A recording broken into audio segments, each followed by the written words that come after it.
राजयोग paints, आनंद तुमचा, रंग आमचा।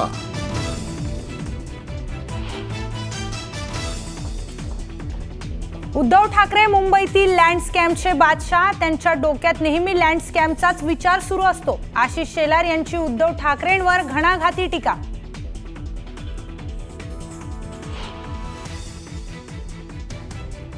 ठाकरे कुटुंबीय एकत्र येणं हा त्यांचा कौटुंबिक प्रश्न। राज आणि उद्धव ठाकरे यांच्या एकत्र येण्याच्या मुद्द्यावरून शरद पवारांची प्रतिक्रिया।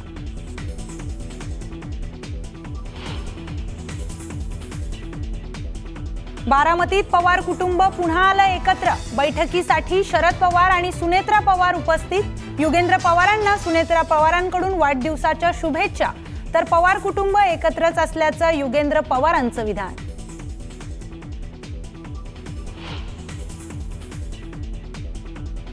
राज ठाकरे यांच्यानंतर आता उद्धव ठाकरेही कुटुंबासोबत परदेश दौऱ्यावर। 4 मे रोजी उद्धव ठाकरे परत येणार असल्याची माहिती। एकत्र येण्याच्या चर्चेनंतर दोघेही परदेश दौऱ्यावर असल्यानं चर्चा।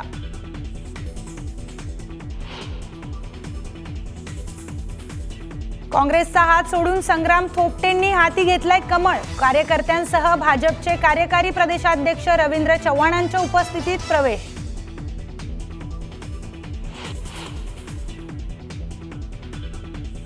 सांगलीत अजित पवार गटाची ताकद वाढणार। 4 माजी आमदारांसह जिल्हा परिषदेचे माजी शिक्षण सभापती राष्ट्रवादीत करणार प्रवेश।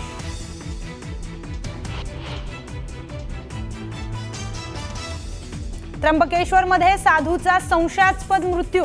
नशेखोराच्या मारहाणीत मृत्यू झाल्याचा महंतांचा आरोप। मारहाणीची घटना सीसीटीव्हीत कैद।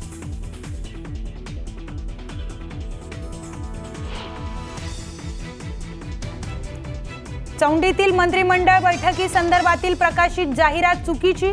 सार्वजनिक बांधकाम विभागाचं स्पष्टीकरण। बैठकीसाठी 150 कोटी रुपयांच्या निविदा मागवल्याची जाहिरात झाली होती प्रकाशित।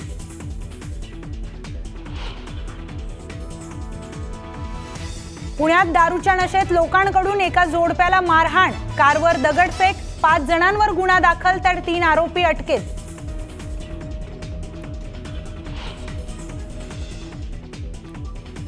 चुनाभट्टीत पोलिसांकडून 10 कोटींचं चरस जप्त। परदेशातील 2 आरोपींना घेतलं ताब्यात।